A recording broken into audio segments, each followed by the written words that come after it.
Hello, good day mga ka-reels. Ngayon naman, bilang extension ng Brigada Eskwela, magre-replanting tayo ng halaman. Lalagay ko siya sa puting paso para maganda. Meron na akong nagawa. Ayan, ayan. Ayan. Ito. Ayan. Lahat na paso ay puti. Gagamitin. Pag-iwa-hiwalayin ito para maganda. Tapos lalagyan ko siya ng loam soil para mas mataba. Yun yung gagawin natin sa lupa. Itong snake plant, gawin ko siyang tatlo kasi marami siya.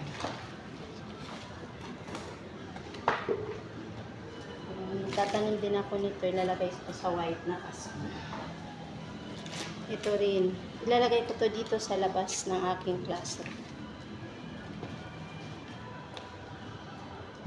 Ayan na yung iba, nailagay ko na yan. Ayan, sa bahay ko yan ginawa. Tinala ko na lang dito. Kaya, ngayon, tutuloy ko. Yung mga paso, binili ko ito ay 40 pesos. Apat na ganito. Tapos ito, 50 isang mas malalim. Ayan, tatlo yung botes. Mahabang halaman nilalagay ko dito. Ayan. Gaya nito. Ang ganda tingin. Yung lalagyan ko na yung lupa ng loam soil. Hindi masyadong maraming lupa para makakahinga pa yung halaman. Ayan. Buti na meron akong kutsilyo dito sa eskwelahan. Tanggalin ko.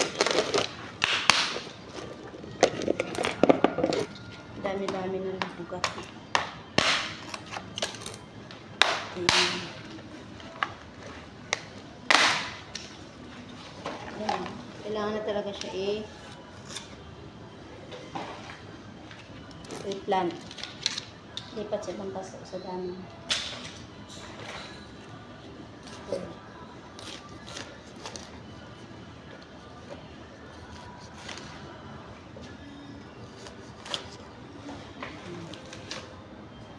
Maganda na itong snake plant. Nag-aano daw yan ng nilinis niya yung hangin.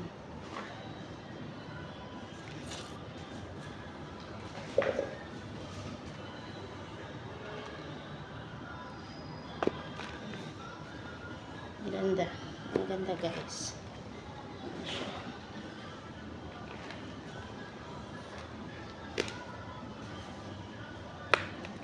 Actually, mahilig talaga ako magtanim ng halaman. At sa bahay marami ako ganito.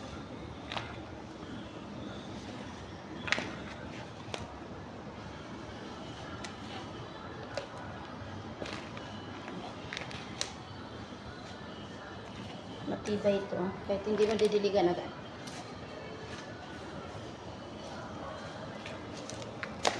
Kahit ilang araw hindi mo siya madiligan.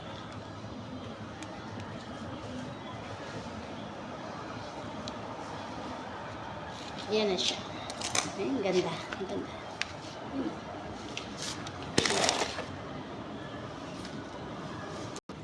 Ngayon naman, ito naman ay lilipat natin sa paso. Ito siya. Gano'n na niya ugat. Mabilis na dito mabuhay. Ayan siya.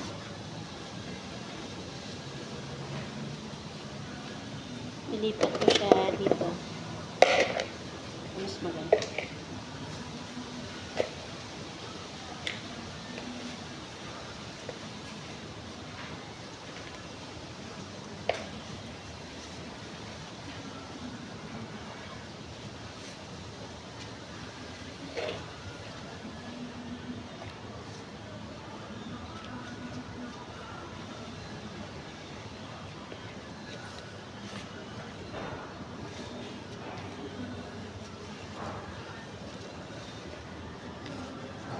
Mabilis lang ito mabuhay, guys. Mahilig din siya sa init.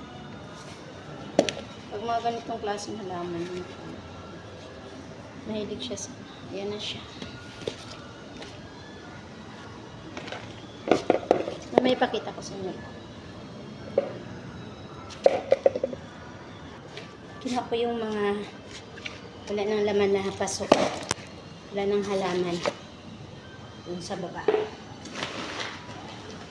Para malagyan mamaya. Sayang kasi. Diba? Hindi lang picture. Plantita. Plantita pa ako. Ito lumaki na siya. Paghiwalayin ko rin siya. Ano ko sa mas malaking pasok. Kasi ang sikip na. Sobrang sikip na niya. Hindi na siya mabunot eh.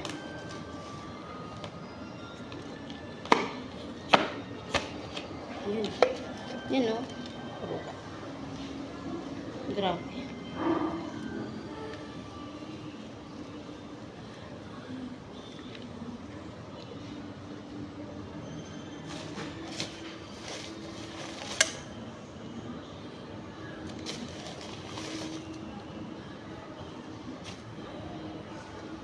Yan.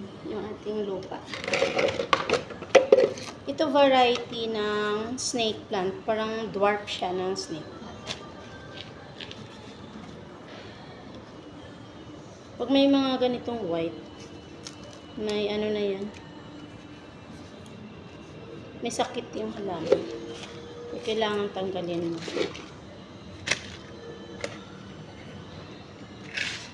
Lilinisin ko na lang ito mga. Lipat ko yung halaman. Pupunasan ko.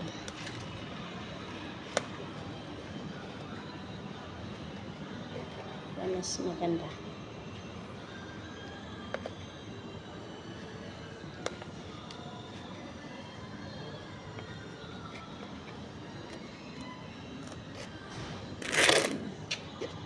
Tapos itong mas maliit, dito ko ilalagay siya sa maliit na paso.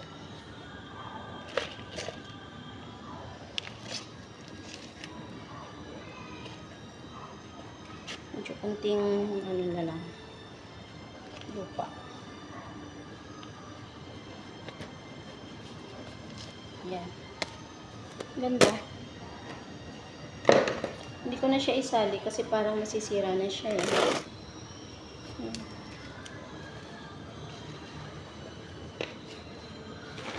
Nalagay ko na dito yung ano ko. Ayan. Ayan. Ayan siya.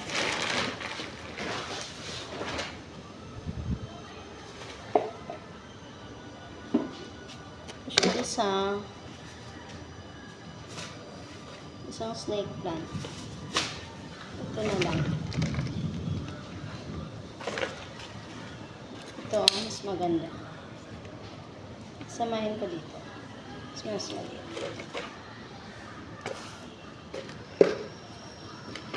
Mahangin dito sa fourth floor, guys. Di lalong lilinis ang hangin kung marami tayong halaman. Maraming halamang ilalagay. Last year, meron. Binababa ko lang yung mga halaman. Kasi bakasyon, walang magdidilig sa taas para madiligan nandun sa baba.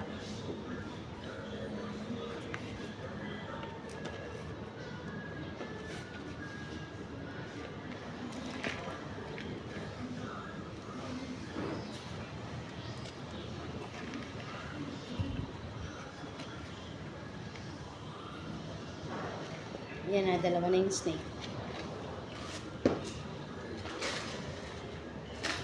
Yan lang. Para malinis. Yan. Ito naman lalagyan tinggan. Ganda niya.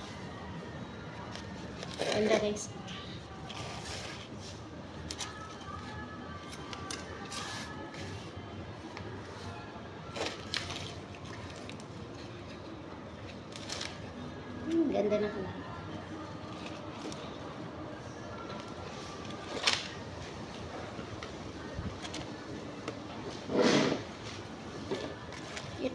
Lilipat ko siya. Puputulin ko lang.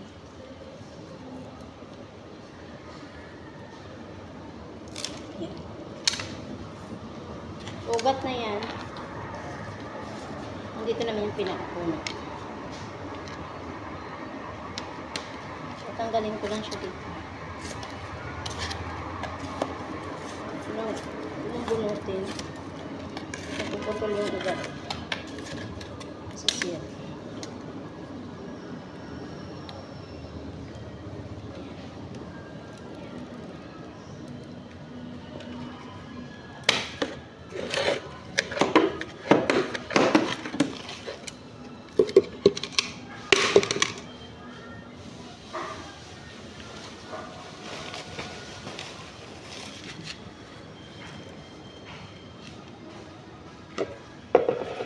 Ito siya lang.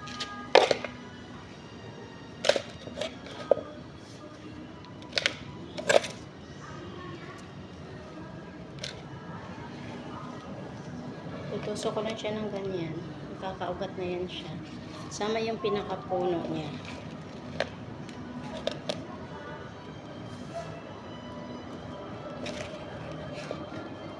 Tapos, hindi ko siya painitan muna.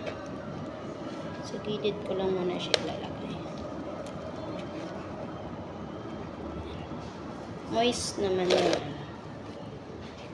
Lupa. Basa. Medyo moist.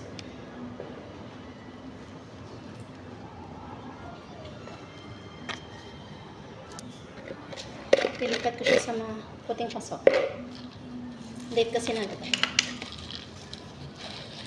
Ayan siya.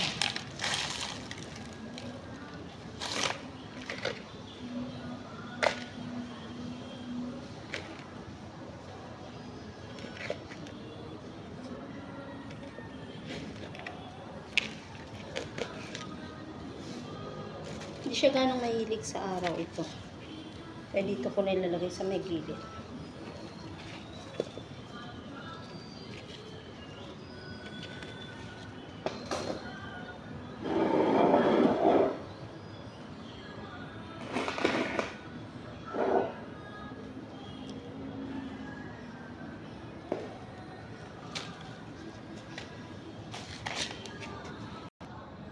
Ayan na. Ayan yung ano. Ayan. Ito. Ayan. Ayan na guys. Yun yung mga nireplant ko ngayon. Ayan yung photos. Dinamihan ko kasi paborito ito ng ibon. Kinakain nila. Ang dahon. Para may pagkain sila. Ayun. Padamihan ko na ng tanim dito. Gusto nila ito kainin. Tapos, magre-replant din ako ng aloe vera. Payat guys, oh. Hindi siya kasi, hindi siya naalagaan. Sobrang payat. Yun tuloy.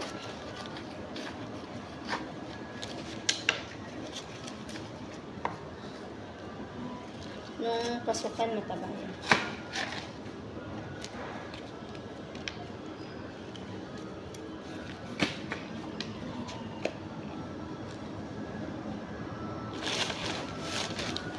Yan ang loam soil.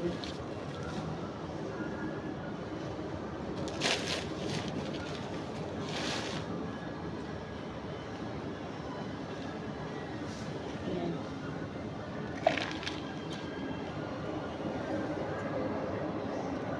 Meron na siya sipon. Maliit.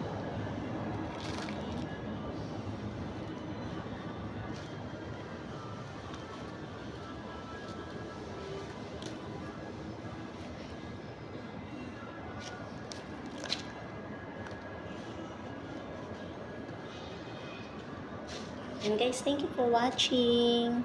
Hanggang sa ulitin.